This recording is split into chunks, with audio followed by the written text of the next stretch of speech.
হঠাৎ আমি তাকাইয়া দেখি কবরের মাঝখান দিয়া মাটি ফাঁক হয়ে গেল, কবরটা মাঝখান থেকে ফাটল ধরিয়া ফাঁক হয়ে গেল, মাটি সরে গেল। আমি নজর করিয়া দেখি আমার বিবির বুকের উপরে একটা দুধের বাচ্চা খেলতেছে, আমার বিবির বুকের উপরে খেলাধুলা করতেছে। আমি লাফ দিয়ে কবরে নামলাম, বাচ্চাটারে ধরলাম। হঠাৎ গাইবে আওয়াজ, কে যেন ডাক দিয়ে কয়, রে গোলাম, বাচ্চাটারে কোলে তুইলা ধর। ওমর বসে আছেন, হঠাৎ একজন আল্লাহর বান্দা একটা শিশু বাচ্চা কাদের মধ্যে নিয়ে কত আদর করতেছে। ওমরের নজর গেল, এই বান্দা, বাচ্চাটারে কাদের মধ্যে নিয়ে তো আদর করো, কে তোমার? এটা কয়, আমার সন্তান। তুমি কি তার বাবা? বলে হ্যাঁ। এত আদর কেন করো? কয়, খলিফাতুল মুসলিমিন। আপনার কি মনে হয়? কয়, আমার অন্তর কলিজা ঠান্ডা। সব মা বাবা যদি এমন হয়ে যাইতো, সমাজে অশান্তি থাকতো না। এটা দেখে বলে, খলিফাতুল মুসলিমিন, এই সন্তান আমার স্বাভাবিক সন্তান না, জমিনের কোথাও আমার এই সন্তান আমি পাই নাই। এই সন্তান আমার কলিজার মাটির নিচের সন্তান। ওমর বলে, মাটির নিচের বাচ্চা তো বুঝলাম না। কয়, খলিফাতুল মুসলিমিন, বেয়াদবি মাফ করলে ঘটনাটা আমি একটু টানতে চাই। কয়, শোনাও। মাটির নিচের বাচ্চা আবার কেমনে পাওয়া যায় এটা তো বুঝলাম না, বুঝাও। আল্লাহর বান্দা বাচ্চা কাঁদে নিয়ে চোখের পানি ছেড়ে কাঁদেন আর বলেন, ও খলিফাতুল মুসলিমিন, এই বাচ্চাটারে মাত্র কয়েকদিন আগে আমি হাতের মধ্যে পেয়েছি, ওর মা নাই। এই বাচ্চাটারে এক ফোঁটা দুধও দেওয়ার কোনো কাইফিয়াত আমার মধ্যে নাই। ও খলিফাতুল মুসলিমিন, আমার এই বাচ্চাটা যখন আমার স্ত্রীর গর্ভের মধ্যে ছিল, আমার স্ত্রী নামাজ পড়ে ইবাদত করে, বাহিরে যায় না, পর্দা রক্ষা করে চলে। খলিফাতুল মুসলিমিন, আমার স্ত্রীর গর্ভে যখন বাচ্চাটা কিছুদিন পরেই দুনিয়াতে ভূমিষ্ঠ হবে, এমন সময় খলিফাতুল মুসলিমিনের পক্ষ থেকে আওয়াজ আসলো, যুদ্ধে যাওয়া লাগবে। আমি আল্লাহ পাকের একজন আশিক, আমি পেরেশান হয়ে গেলাম। ডাক আসছে, যেতেই হবে, কি করা যায়? এক কদম সামনে আগাই, আবার পেছনে যাই, চিন্তা করে সামনে আগাই, আবার দুর্বল হয়ে যায়। আমার স্ত্রী এমন নেককারিনী, এমন আল্লাহওয়ালা, এমন আবেদা। আমার স্ত্রীকে রেখে আমি যদি যাই, কে দিবে আমার বিবিকে পাহারা? কেউ নাই। আমার স্ত্রীকে পাহারা দেওয়ার কেউ নাই। অন্তঃসত্ত্বা আমার বিবি, আমি একা রেখে কেমনে যাব যুদ্ধে? আবার চিন্তা করি, আমার মুসলমান ভাই যুদ্ধে গিয়া রক্ত ঝরাবে, আর আমি ঘরে আরামে ঘুমায় থাকবো, হতে পারে না। মুসলমান ময়দানে মার খাবে, বেঈমানেরা মারবে আর কাঁদবে, আর আমি আরামে খানা খাবে, এটা হতেই পারে না। ও ওমর খলিফাতুল মুসলিমিন চিন্তায় পেরেশান হয়ে গেল। একদিকে চিন্তা, মুসলমানের কলিজা ফাটা, রক্ত বের হয়ে যাবে, আমি কেমনে ঘরে থাকি। অন্যদিকে চিন্তা, আমার স্ত্রীর গর্ভে বাচ্চা রেখে আমি কেমনে যাই, পাহারা দেওয়ার কেউ নেই। হঠাৎ আমাকে চিন্তা যুক্ত পেরেশান অবস্থায় দেখে আমারে কেউ পরামর্শ দেওয়ার নাই। আমার স্ত্রী আমাকে পরামর্শ দিতেছে, ও স্বামী, এত পেরেশান কেন হয়েছো? বলে, যুদ্ধের ময়দানে ডাক আসছে, কি করব? ওদিকে না গেলে মুসলমান মার খাবে, আমি ঘরে থাকবে, এটা ইমানে বলতে রাজি হয় না, ইমান মেনে নেয় না। আবার তুমি গর্ভধারিণী সন্তানওয়ালা মা, তোমার আমি কার কাছে রেখে যাব? পাহারাদার কেউ নেই। আমার বিবি আমারে সান্ত্বনা দিয়া কয়, রে স্বামী,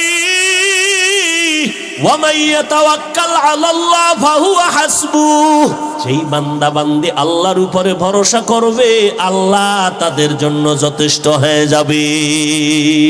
আমার স্ত্রী আমাকে সান্ত্বনা দিয়া বলে, ও স্বামী আমার, আপনি আমার জন্য দোয়া করবেন, আল্লাহ কুদরতের মাধ্যমে আমাকে হেফাজত করবে, আপনি যান, প্রস্তুতি নেন। খলিফাতুল মুসলিমিন আমার বিবি এরকম সান্ত্বনা দিবে ভাবতেই পারি নাই রে। খলিফাতুল মুসলিমিন ওমর ডাক দিয়ে কয়, রে সিজদায় পড়িয়া শুকর আদায় করিও, এমন একজন নেককারিনী বিবি যদি পাও, কারণ এক হাতে কখনো তালি বাজে না, বিনা বাতাসে পানি নড়ে না। দুই দিকের সম্পর্ক আর মোহাব্বত যদি না থাকে, স্বামী আর স্ত্রীর মন যদি এক জায়গায় না হয়, ওই ঘরে ফুল বাগানে কখনো ফুল ফুটে না।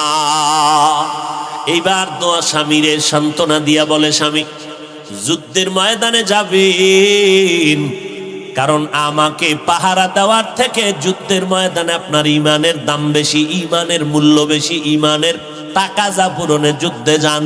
তবে আপনি আমার জন্য দোয়া করবেন, আল্লাহ যেন হেফাজত করেন, আমি যেন ধৈর্য ধারণ করে থাকতে পারি। আমার স্ত্রী আমাকে সান্ত্বনা দিয়া বলে, আপনি যুদ্ধের ময়দানে যান আর আমার জন্য দোয়া করবেন, আমাদের জন্য আমার আল্লাহ যথেষ্ট। যার কেউ নাই তার আছে আমার আল্লাহ।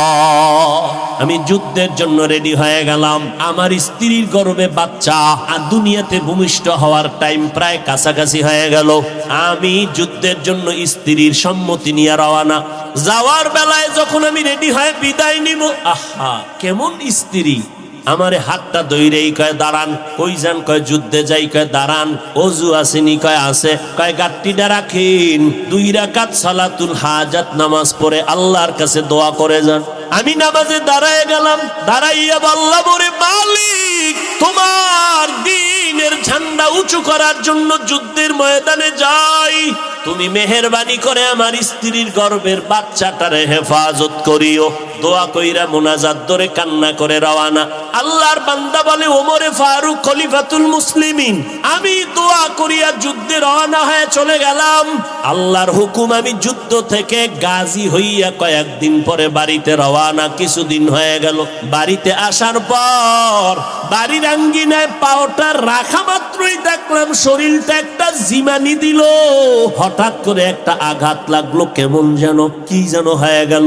আস্তে করে কদম দিয়া ঘরের দরজায় গিয়া দেখি ঘরের দরজায় তালা, ভেতরে আমার কেউ নাই। বারবার সালাম দিলাম, কেউ নাই। আমার পাশে আমার চাচাতো ভাইয়ের ঘর। চাচাতো ভাইকে ডেকে বললাম, কই আমার বিবি কোথায়? আমার ঘরওয়ালারা নাই কেন? আমি ভয় হঠাৎ করে তাকাইয়া দেখি চাচাতো ভাইয়ের চোখের পানিগুলো গাল বেয়ে বেয়ে পড়া শুরু হয়ে গেল। আমি বললাম, কেন কাঁদো? বল আমার বিবি কই? বলে, তুমি যুদ্ধে যাওয়ার পর ওই 1-2 দিন পরে তোমার বিবি দুনিয়া থেকে বিদায় হয়ে গেছে। তাই নাকি? বলে হ্যাঁ। এরপরে আমরা দাফন কাফন করে দিলাম। খলিফাতুল মুসলিমিন ওমর শুনতেছে আর চোখের পানি ছাড়তেছে। আল্লাহর বান্দা ডাকিয়া কয়, খলিফাতুল মুসলিমিন, সন্ধ্যা হলো সময়। আমি আমার চাচাতো ভাইকে বললাম, চল আমার স্ত্রীর কবরটা কই দিছো, একটু জিয়ারত করে আসি, চল। আমার স্ত্রীর কবরের দিকে যখন আমার চাচাতো ভাইকে নিয়ে রওনা, কবরের কিনারায় গিয়া দেখি কবরের ওই পুরা এলাকাটা আলো, নূরের আলো দেখা যায়। অন্ধকার নাই, পুরা আলো। আমি আমার ভাইকে জিজ্ঞাসা করলাম, এত আলো কেন? কয় জানি না, যেদিন কবর দিলাম ওই দিন থেকেই সন্ধ্যা হলে আলো দেখা যায়, রাতের বেলা দেখা যায়, দিনে দেখা যায় না। আমি এবার কবরের কিনারায় গেলাম, গিয়ে দেখি ঠিক কবরের মধ্যখান থেকে একটা নূরের বাতি, আসমান পর্যন্ত আলো। এইভাবে একটা বাতি ঝলমল করে আলোকিত হয়ে গেল। আমি আমার ভাইকে বললাম, কবর খনন করার হাতিয়ার নেই, আমি কবরটা খনন করে দেখব এই আলো আমার স্ত্রীর কেন। খলিফাতুল মুসলিমিন আমার ভাইটা যখন গেল ঘরের মধ্যে কবর খনন করার হাতিয়ার আন, হঠাৎ আমি তাকাইয়া দেখি কবরের মাঝখান দিয়া মাটি ফাঁক হয়ে গেল। কবরটা মাঝখান থেকে ফাটল ধরিয়া ফাঁক হয়ে গেল, মাটি সরে গেল। আমি নজর করিয়া দেখি আমার বিবির বুকের উপরে একটা দুধের বাচ্চা খেলতেছে। আমার বিবির বুকের উপরে খেলাধুলা করতেছে।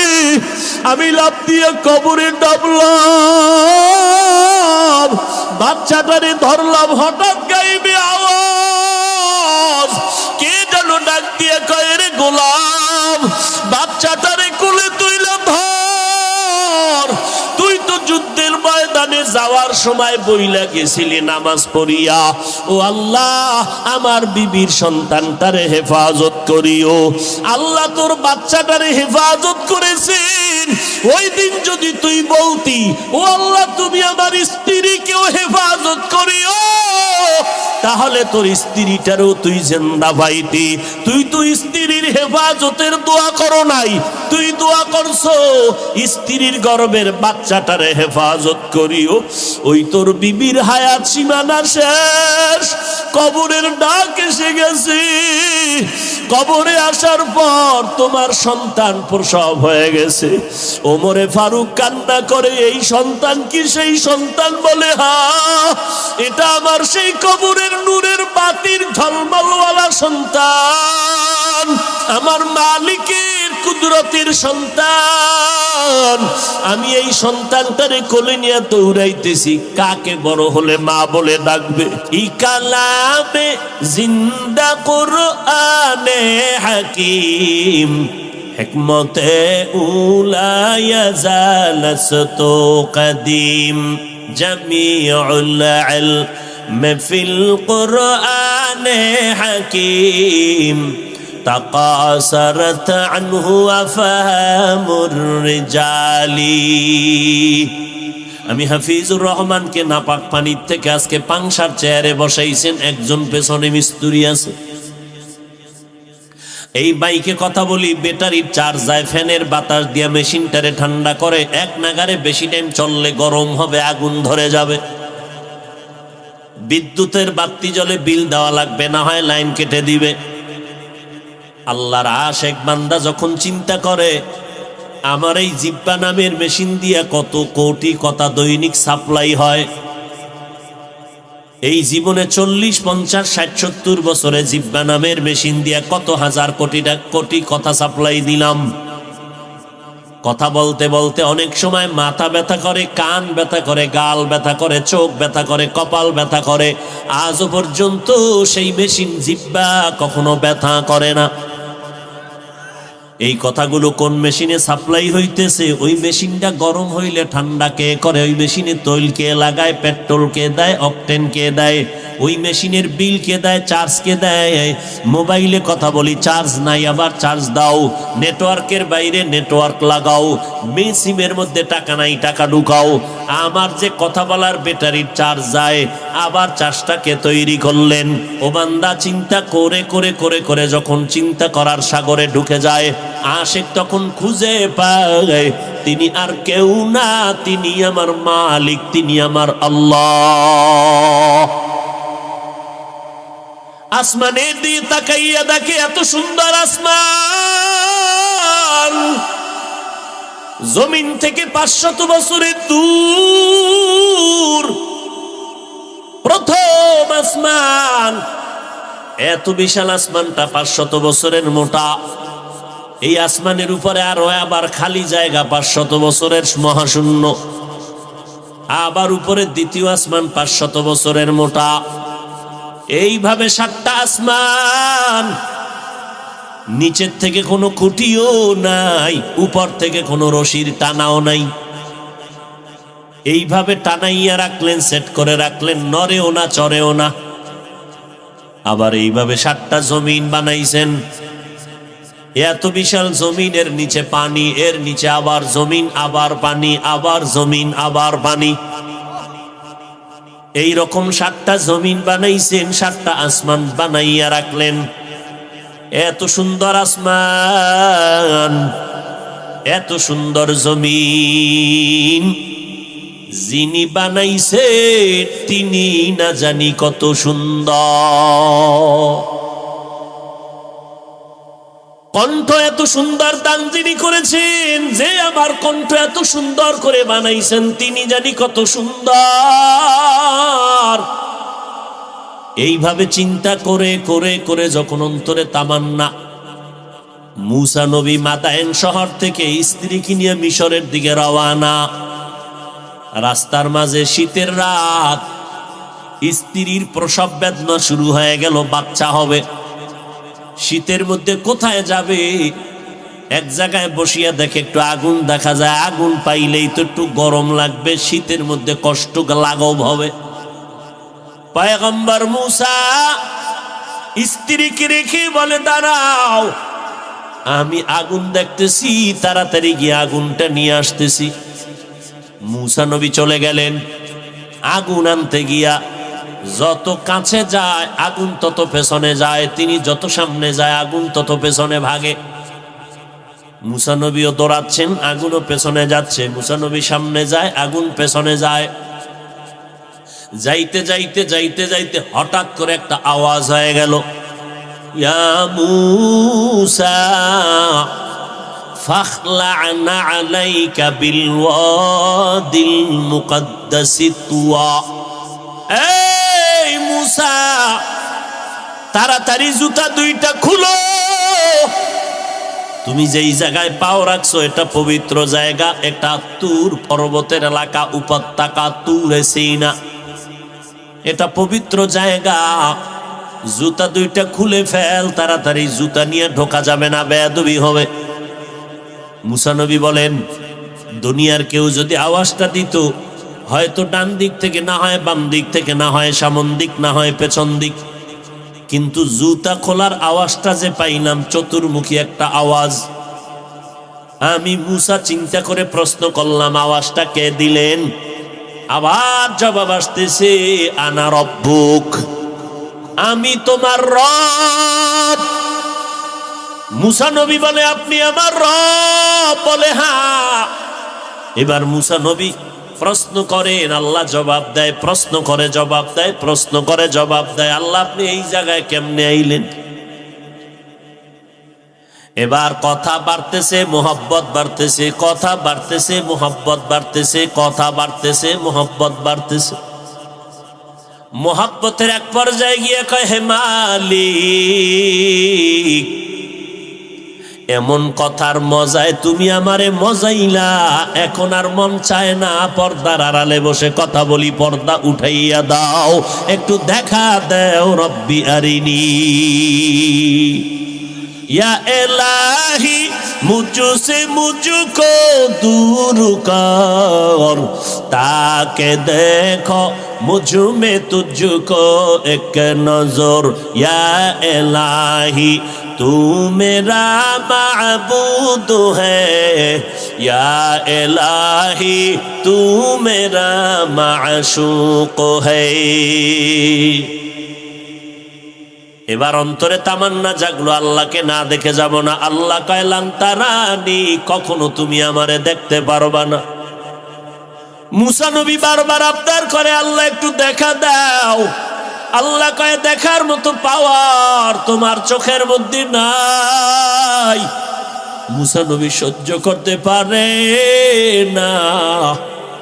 ও আল্লাহ, তোমার কথা এত সুন্দর, না জানি তুমি কত সুন্দর, তোমারে না দেখে আমি যাব না। ওদিকে বিবি বসে আছে, খবর নাই। মাওলা পাকের মোহাব্বত তার অন্তরে গালেব হয়ে গেল। আল্লাহ কয়, দেখতে পারবি না? আল্লাহ কয়, মূসা কয়, না দেখে যাব না। বন্তরে মোহাব্বত গালেব হয়ে গেছে। আল্লাহ কয়, বান্দা যদি আমারে দেখতেই চাও, আগামীকাল আসো, তুর পাহাড়ে আমি একটু সামান্য নূরের তাজাল্লি ছেড়ে দিব। যদি তুমি বরদাস্ত করতে পারো, আমাকে দেখার রাস্তা খুলে যাবে। কারণ দুনিয়াতে দেখার মতো পাওয়ারওয়ালা চোখ আমি কাউরে দেই নাই। হযরত আলী নবীর সাহাবী, 10 বছর বয়সে নবীর হাতে হাত লাগাইয়া হযরত আলী 10 বছর বয়সে কালেমার দাওয়াত গ্রহণ করলেন। নবী আমার আলীকে এত দোয়া করে দিয়েছেন, হযরত আলী এত ইলমের অধিকারী হয়ে গেলেন। মদিনার নবী বলেন, আনা দারুল হিকমা ওয়া আলিয়ুন বাবুহা, আমি হইলাম হিকমতের ঘর, আর আমার আলী হলো সেই হিকমতের ঘরের দরওয়াজা। मेरा एजाज़ो करदन बेहिसाब খলকেরা দাদান জবাবে বাসাও। আল্লাহর নবী হযরত আলীর জন্য দোয়া করে দিলেন। আলী এখন আল্লাহর ইবাদতে এত মনোনিবেশ হয়ে গেলেন, ওযু করার সময় হযরত আলীর চেহারা বিবর্ণ হয়ে যাইত। এই আলী, ওযুর সময় আপনার চেহারাটা কেন বিবর্ণ হয়ে যায়? হযরত আলী ডেকে বলেন, রে ভাই, আমি যখন ওযু করতে বসি আমার অন্তরে ভয়।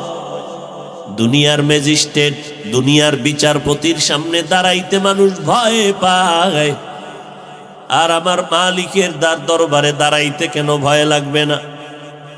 আমি যখন ওযু করি অন্তরে ভয় লাগে, আমি মালিকের দরবারে যাচ্ছি, দাঁড়াবো, হাজিরা দিতে যাই, মালিকের দরবারে দাঁড়াইয়া সামান্য বেয়াদবি হলে আমার জীবন ধ্বংস হয়ে যাবে।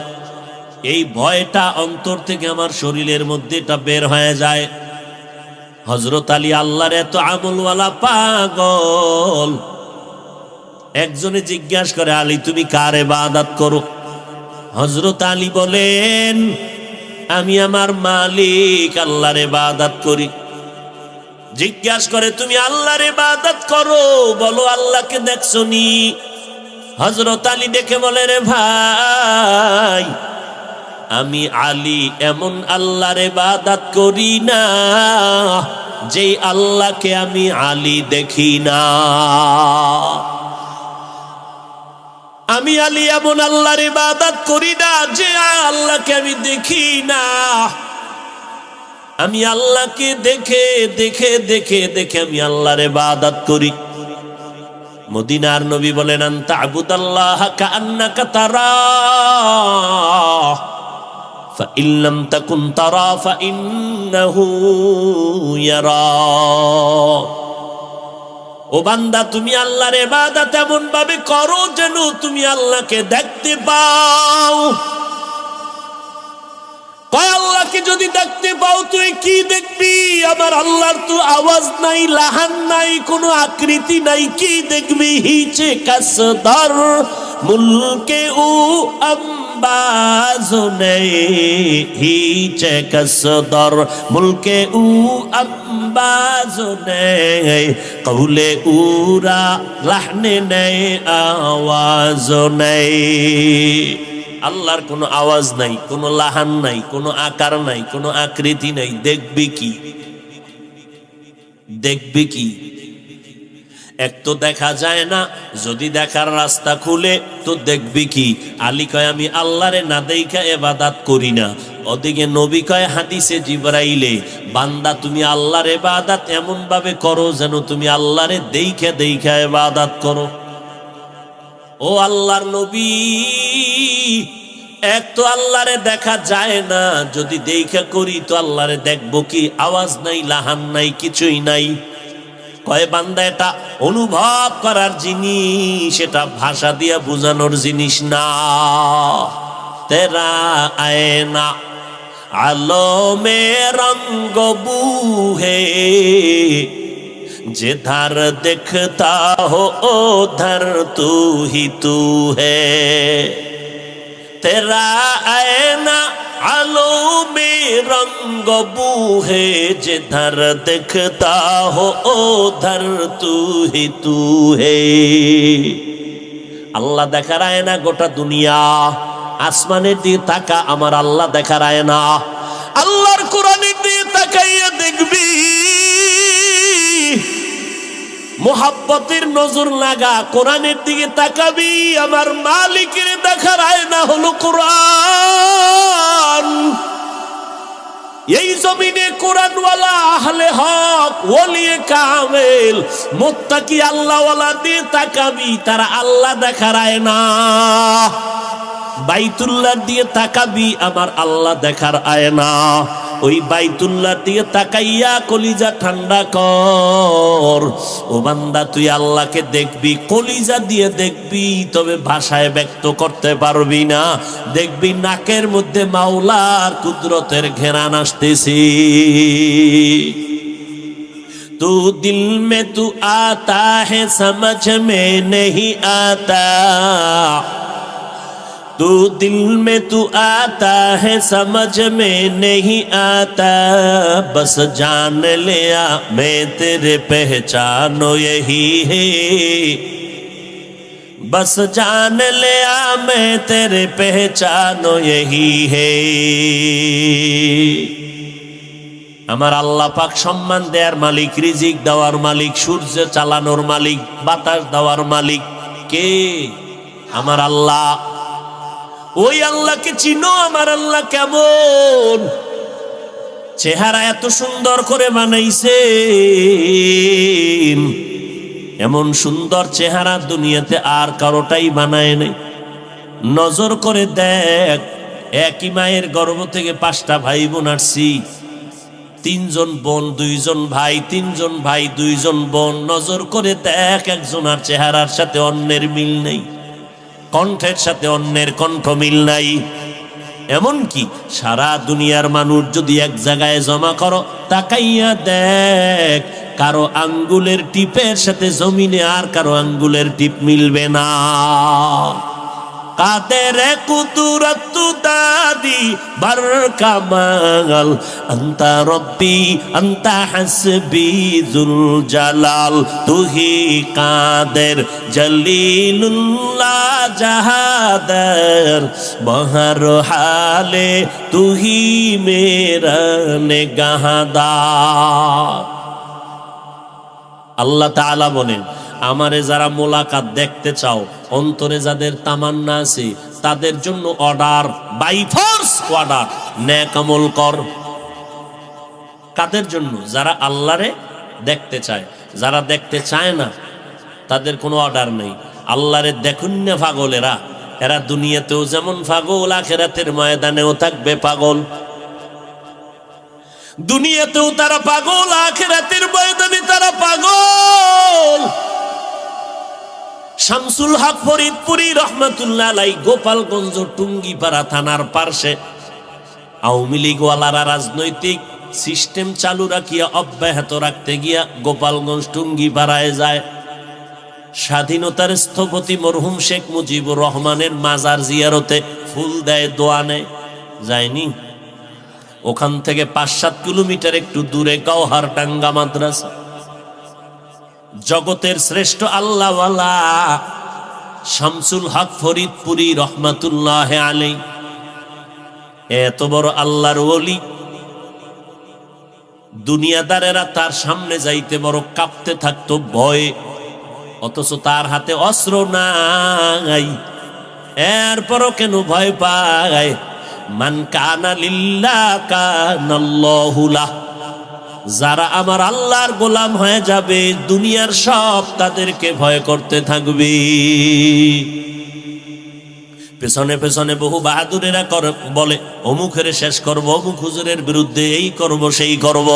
যখন সামনে দাঁড়ায় যায়, কথা বলার শক্তি হারিয়ে ফেলে।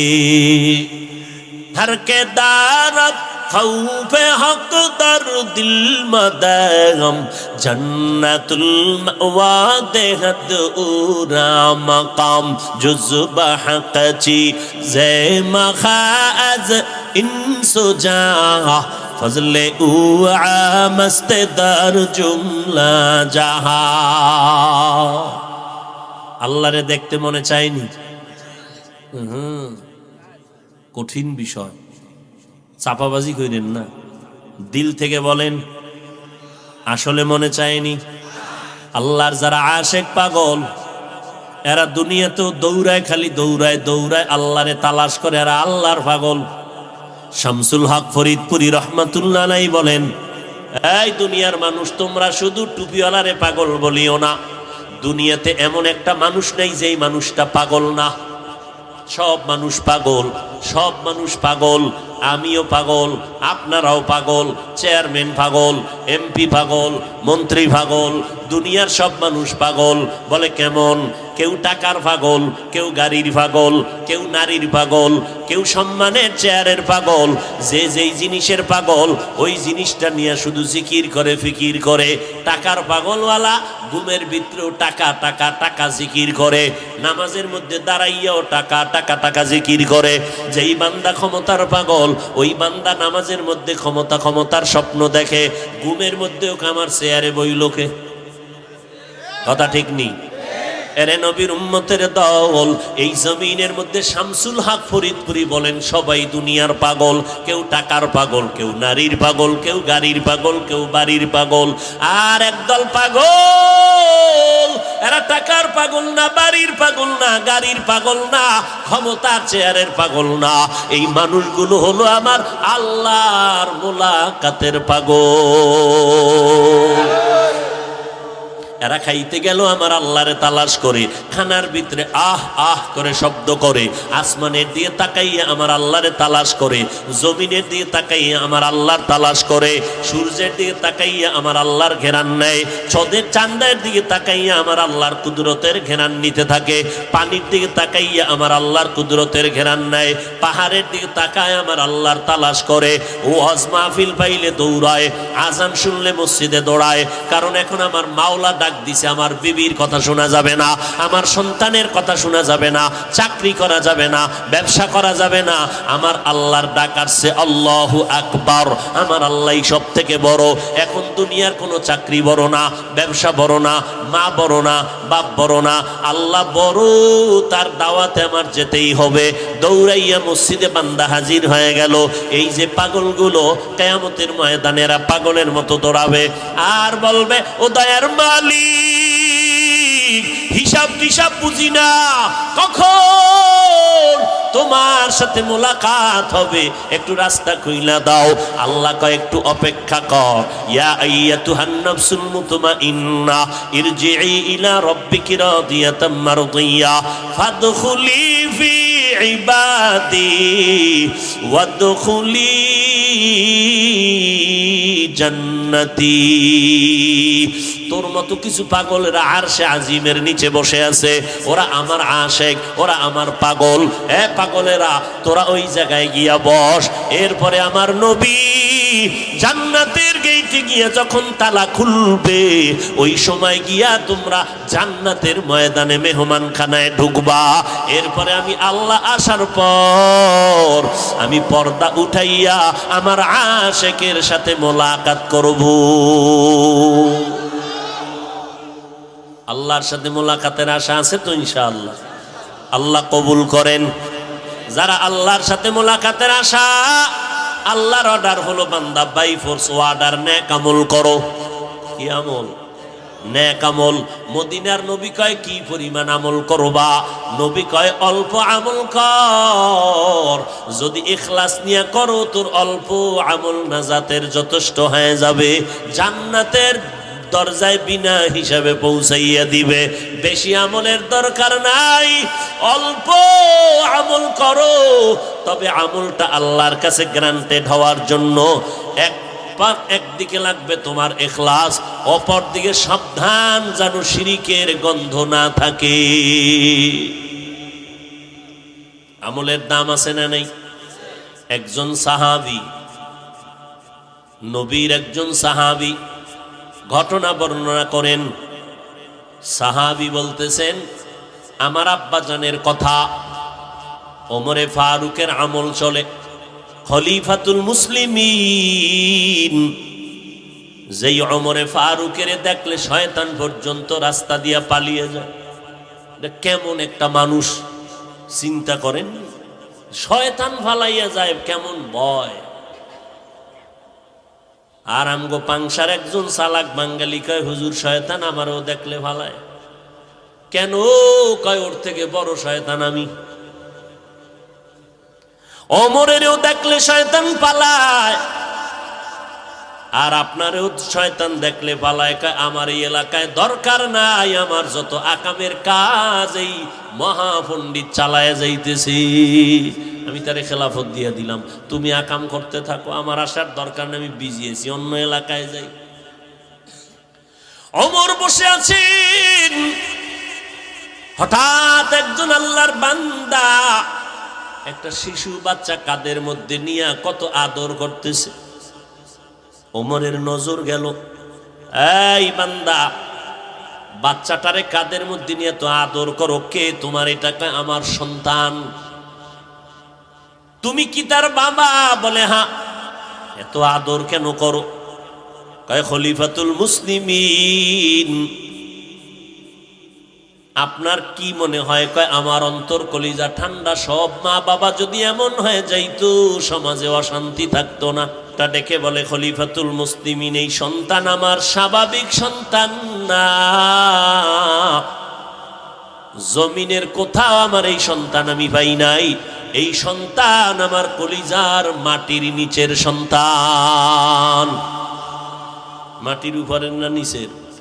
কথা কয় না। একজনে কয়, বাচ্চা একটা পাইছে, ভাইয়ে কয় তুমি এত আদর করো কেন? কয় এটা মেয়া, এটা আমি ঘরে পাই নাই। কই পাইছো? কয় ট্রাকের তলে। কোথায় পাইছি? ট্রাকের নিচের সন্তান। বলে কেমনে পাইলা? কয় ময়মনসিংহ থেকে ঢাকা আসার রাস্তা, হাইওয়ে রোড, 4 লাইনের পথ, সেকেন্ডের মাথায় গাড়ি দৌড়ায়। হঠাৎ করিয়া 3 জন মানুষ রাস্তার পারে দাঁড়ায় গেল, এপার থেকে ওপার যাবে, মাঝখানে কন্যা সন্তান, এক পার্শ্বে বাবা, এক পার্শ্বে মা। 3 জনের হাতে হাতটা লাগাইয়া যখন রাস্তা পাড়ি দেওয়ার জন্য বিশ্ব রোডে কয়েকটা কদম দিয়ে সামনে গেল। সামনে কদম দেওয়ার পর মাঝ বরাবর যাওয়ার পরে না ওপার যেতে পারলো না এপার যেতে পারলো, ট্রাক দ্রুত গতিতে এসে চাপ মারলো। কয়েক মাস আগের এই ঘটনা রে বাবা। ময়মনসিংহ এলাকায় ট্রাকের চাপে মা মারা গেল, বাবাও মারা গেল, কন্যাটাও মারা গেল। কিন্তু আল্লাহ পাকের কুদরত, ওই মহিলার গর্ভে ছিল একটা বাচ্চা। ট্রাকের চাপে পড়ে বাচ্চাটা বের হয়ে গেল, মা মারা গেল, কন্যা মারা গেল, ওই কন্যা বাবা মারা গেল, 3 জন কেউ নাই। কিন্তু গর্ভ থেকে বাচ্চাটা বের হয়ে গেল ট্রাকের চাপে পড়ে। আজও পর্যন্ত সে বাচ্চাটা এখনো জিন্দা। কত মানুষ গেল, বাচ্চাটারে আমারে দে, আমি বাচ্চাটারে লালন পালন করি। কত টাকা চাও নে, এটা মাওলার কুদরতের। কত মজার একটা বান্দি পেয়ে গেছি, আমারে দিয়া দাও। মা মারা গেল, কন্যা মারা গেল, বাবায় মারা গেল, কিন্তু গর্ভের বাচ্চাটারে কে বাঁচায় রাখলেন? ওই বাচ্চাটা সামান্য একটু হালকা আঘাত পেয়েছে হাতের মধ্যে। এই বাচ্চা একদিন বড় হয়ে যাবে। বড় হইয়া যাওয়ার পরে যখন দেখবে ওর মতো বাচ্চারা ডাইনে বামে আম্মু আম্মু কয়া ডাকে, আব্বু আব্বু বলে ডাক দেয়, তখন বাচ্চাটার কলিজার মধ্যে পার মারবে, ধাক্কা দিবে, আমার আব্বু কই, আমার আম্মু কই, আমারে তো কোনো আব্বু এসে কোলে নিল না, আমারে তো কোনো মা এসে কোলে নেয় না, আমি কি এতিম? আমারে কে দিবে মায়ের আদর, কে দিবে বাবার আদর? ওই বাচ্চাটা এতিম। ওমর ডাক দিয়া কয়, ও বাবা, তুমি কাদের মধ্যে সন্তানটা নিয়ে কেন এত আদর দাও? কয় এটা জমিনের উপরের কোন সন্তান না, এটা মাটির নিচের বাচ্চা আমার। ওমর বলে, মাটির নিচের বাচ্চা তো বুঝলাম না। কয় খলিফাতুল মুসলিমিন, বেয়াদবি মাফ করলে ঘটনাটা আমি একটু টানতে চাই। কয় শোনাও, মাটির নিচের বাচ্চা আবার কেমনে পাওয়া যায়, এটা তো বুঝলাম না, বুঝাও। আল্লাহর বান্দা বাচ্চা কাঁদে নিয়ে চোখের পানি ছেড়ে কাঁদেন আর বলেন, ও খলিফাতুল মুসলিমিন, এই বাচ্চাটারে মাত্র কয়েকদিন আগে আমি হাতের মধ্যে পেয়েছি, ওর মা নাই। এই বাচ্চাটারে 1 ফোঁটা দুধও দেওয়ার কোনো কাইফিয়াত আমার মধ্যে নাই। ও খলিফাতুল মুসলিমিন, আমার এই বাচ্চাটা যখন আমার স্ত্রীর গর্ভের মধ্যে ছিল, আমার স্ত্রী নামাজ পড়ে ইবাদত করে, বাহিরে যায় না, পর্দা রক্ষা করে চলে। খলিফাতুল মুসলিমিন আমার স্ত্রীর গর্ভে যখন বাচ্চাটা কিছুদিন পরেই দুনিয়াতে ভূমিষ্ঠ হবে, এমন সময় খলিফাতুল মুসলিমিনের পক্ষ থেকে আওয়াজ আসলো যুদ্ধে যাওয়া লাগবে। আমি আল্লাহ পাকের একজন আশিক, আমি পেরেশান হয়ে গেলাম। ডাক আসছে, যেতেই হবে, কি করা যায়? এক কদম সামনে আগাই, আবার পেছনে যাই, চিন্তা করে সামনে আগাই, আবার দুর্বল হয়ে যায়। আমার স্ত্রী এমন নেককারিনী, এমন আল্লাহওয়ালা, এমন আবেদা। আমার স্ত্রীকে রেখে আমি যদি যাই, কে দিবে আমার বিবি কি পাহারা? কেউ নাই। আমার স্ত্রীকে পাহারা দেওয়ার কেউ নাই। অন্তঃসত্ত্বা আমার বিবি, আমি একা রেখে কেমনে যাব যুদ্ধে? আবার চিন্তা করি, আমার মুসলমান ভাই যুদ্ধে গিয়া রক্ত ঝরাবে, আর আমি ঘরে আরামে ঘুমায় থাকবো, হতে পারে না। আমার ভাই জেলখানার খানা খাবে, আর আমি আরামে ঘুমাবো, এটা হতেই পারে না। মুসলমান ময়দানে মার খাবে, বেঈমানেরা মারবে আর কাঁদবে, আর আমি আরামে খানা খাবে, এটা হতেই পারে না। ও ওমর খলিফাতুল মুসলিমিন চিন্তায় পেরেশান হয়ে গেল। একদিকে চিন্তা, মুসলমানের কলিজা ফাটা, রক্ত বের হয়ে যাবে, আমি কেমনে ঘরে থাকি। অন্যদিকে চিন্তা, আমার স্ত্রীর গর্ভে বাচ্চা রেখে আমি কেমনে যাই, পাহারা দেওয়ার কেউ নেই। হঠাৎ আমাকে চিন্তা যুক্ত পেরেশান অবস্থায় দেখে আমারে কেউ পরামর্শ দেওয়ার নাই। আমার স্ত্রী আমাকে পরামর্শ দিতেছে, ও স্বামী, এত পেরেশান কেন হয়েছ? বলে, যুদ্ধের ময়দানে ডাক আসছে, কি করব? জিহাদের ময়দানে। বলে, কি করি? ওদিকে না গেলে মুসলমান মার খাবে, আমি ঘরে থাকবে, এটা ইমানে বলতে রাজি হয় না, ইমান মেনে নেয় না। আবার তুমি গর্ভধারিণী সন্তান ওলা মা, তোমার আমি কার কাছে রেখে যাব? পাহারাদার কেউ নেই। আমার বিবি আমারে সান্ত্বনা দিয়া কয়, রে স্বামী, ওয়ামান ইয়াতাওয়াক্কাল আলাল্লাহ ফাহুয়া হাসবুহ, যেই বান্দা বান্দি আল্লাহর উপরে ভরসা করবে, আল্লাহ তাদের জন্য যথেষ্ট হয়ে যাবে।